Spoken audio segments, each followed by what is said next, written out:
Yeah, Arizona Wildcats. That's football, right? See, you don't know the Beatles, you don't know sports. Steve, can we spend a couple minutes just talking about what you actually like about me?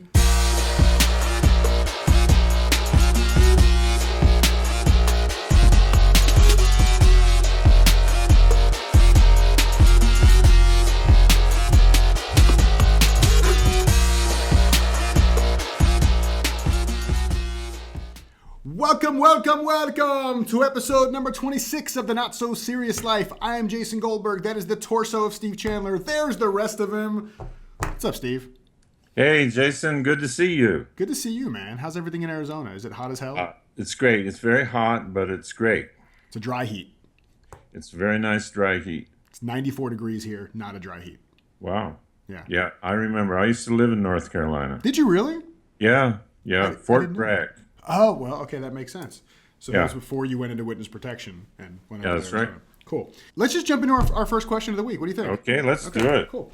All right, so 3 new boxes. We were all reset and ready to rock. Nothing. Oh, hey, that's from your Uh, daughter. oh, this is from my daughter. How did you know that? Bottom of the cup.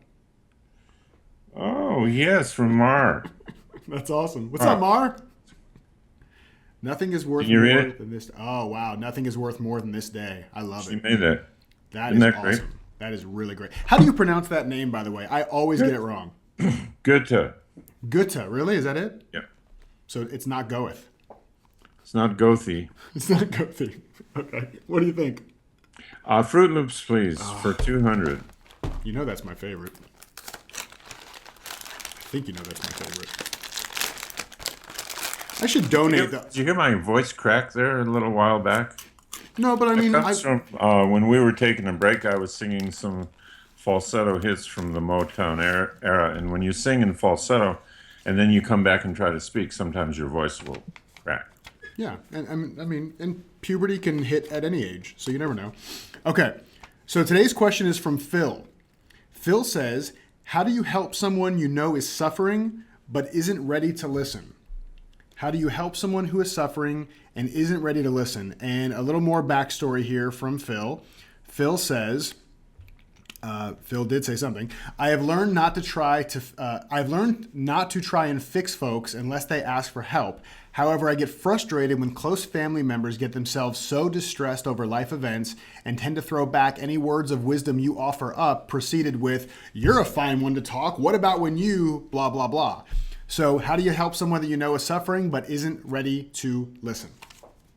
Well, you Stephen, speak louder. You speak louder if yeah, they're not ready. yeah, So yeah, if they're not listening to your good advice, you bring up the volume. yeah. Can we work shame in there too? Like, what the hell's wrong with you for not listening to me? Yeah. What's the deal with you never listening? Yeah.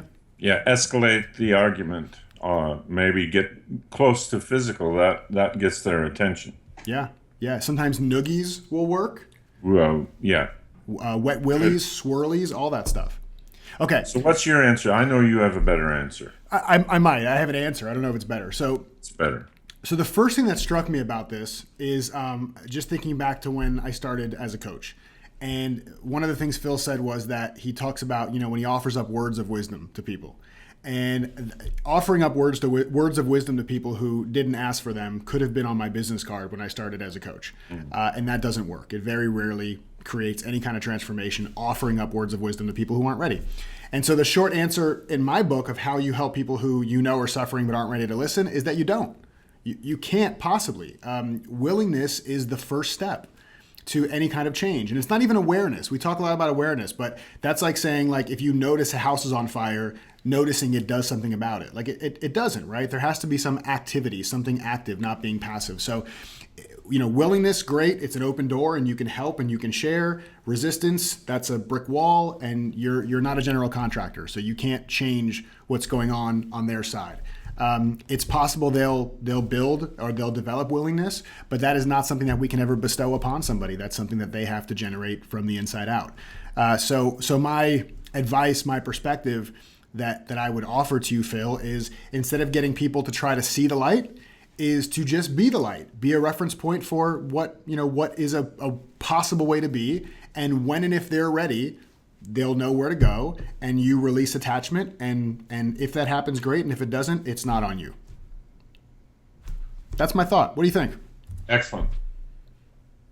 Cool. Nailed Anything it. to add? Nailed it. Nailed it. So I nailed it. That's episode 26. We don't need to say anything else. I nailed it. You nailed it. What do you think about suffering? That word always gets me. I know you've done a lot of work with Byron Katie, and I that's been a big thing for me, is recognizing the whole suffering is optional kind of thing. What do you think when you hear the word suffering with people? Well, some people, it means something that really is painful to them. So I don't like to make too much fun of it.